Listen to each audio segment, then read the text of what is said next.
하루를 여는 말씀과 멜로디 높은 뜻 하늘교회 아침 예배.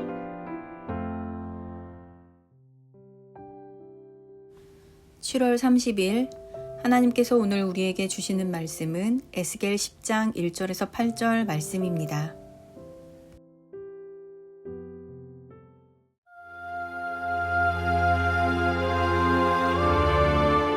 이에 내가 보니 그룹들 머리 위 궁창에 남보석 같은 것이 나타나는데 그들 위에 보좌의 형상이 있는 것 같더라. 하나님이 가는 베옷을 입은 사람에게 말씀하여 이르시되 너는 구름 밑에 있는 바퀴 사이로 들어가 그 속에서 숯불을 두 손에 가득히 움켜가지고 성읍 위에 흩으라 하시매 그가 내 목전에서 들어가더라.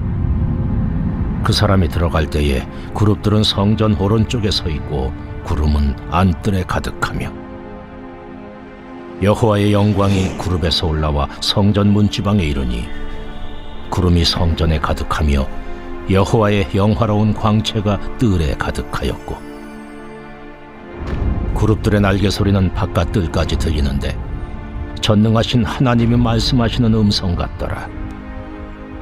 하나님이 가는 베옷을 입은 자에게 명령하시기를 바퀴 사이 곧 그룹들 사이에서 불을 가져가라 하셨으므로 그가 들어가 바퀴 옆에 서매 그 그룹이 그룹들 사이에서 손을 내밀어 그 그룹들 사이에 있는 불을 집어 가는 베옷을 입은 자의 손에 주매 그가 받아가지고 나가는데 그룹들의 날개 밑에 사람의 손 같은 것이 나타나더라. 우리가 오늘 함께 나눌 말씀은 다소 무겁고 진지한 본문입니다. 이 본문은 구약 전체에서도 매우 독특한 장면 중 하나인데요. 바로 하나님의 영광이 성전을 떠나기 시작하는 장면이기 때문입니다. 하나님은 이스라엘 백성들과 늘 함께 하셨습니다. 성전은 하나님의 함께 하심을 상징적으로 보여주는 장소인데요.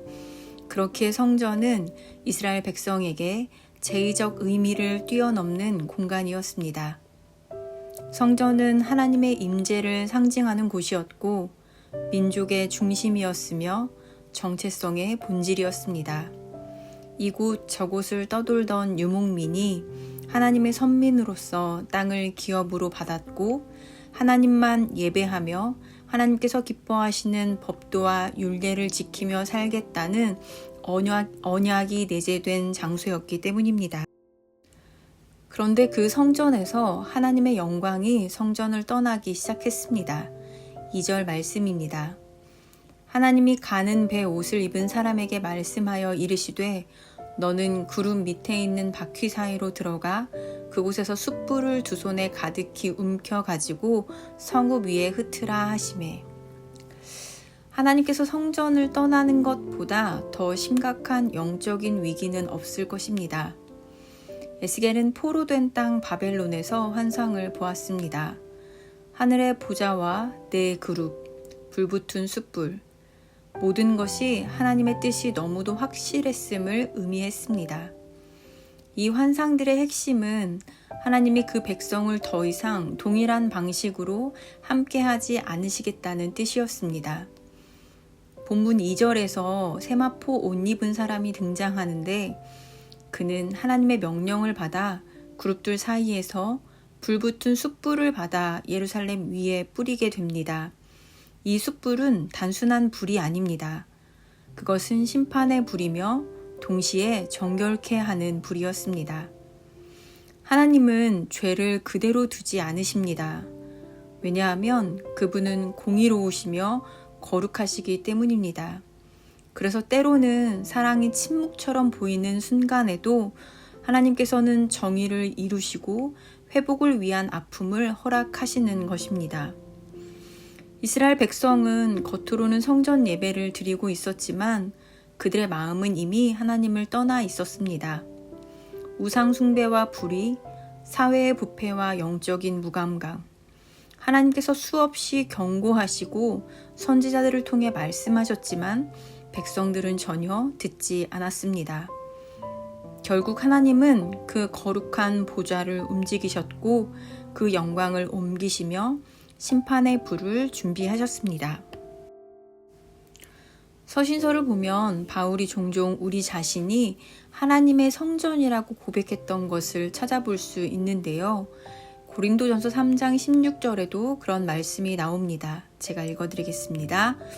너희는 너희가 하나님의 성전인 것과 하나님의 성령이 너희 안에 계시는 것을 알지 못하느냐. 아멘.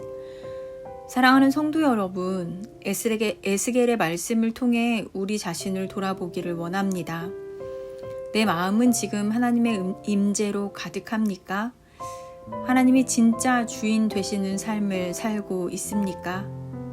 아니면 내가 원하는 것만 구하며 내 중심적인 삶을 살고 있지는 않나 돌아봐야 합니다. 하나님의 임재는 먼 과거의 기억이고 지금은 형식만 남은 신앙을 살아가고 있진 않으신가요? 매 주일 드리는 예배에서 형식적인 예배만 남아있거나 정작 마음은 세상의 걱정과 염려, 욕심과 바쁨 속에 빼앗겨 있지는 않는지 오늘 말씀을 토대로 우리의 삶을 정돈하고 돌아볼 수 있기를 바랍니다. 하나님의 영광이 떠난 성전은 더 이상 성전이 아닙니다. 우리는 오늘의 말씀을 통해 하나님의 마음을 알아야 합니다. 그나마 위로가 되는 건 에스겔서 말씀이 끝까지 어둡지는 않다는 말씀입니다. 마지막 장으로 가면 하나님의 영광이 다시 성전에 돌아오는 장면이 나오는데요. 그것은 회개하는 자, 돌아서는 자에게 하나님께서 다시 임재하신다는 약속을 의미합니다. 사랑하는 여러분, 우리의 마음을 하나님께로 돌이킵시다. 하나님의 임재하심이 우리의 삶 속에 깊이 임하도록 우리의 삶을 정돈하며 성령을 의지하며 나아가는 오늘 하루가 되기를 소망합니다. 기도하시겠습니다. 사랑하는 하나님, 오늘도 말씀으로 하루를 열게 하시니 감사합니다. 에스겔의 환상이 단순한 과거의 이야기가 아니라 지금 내 삶과 교회와 마음을 향한 하나님의 거룩한 경고이자 초대가 되기를 소망합니다. 하나님의 영광이 다시 임재하는 가정과 교회, 그리고 우리 모두가 될 수 있도록 은총을 베풀어 주시옵소서. 감사드리며 예수님의 이름으로 기도합니다. 아멘.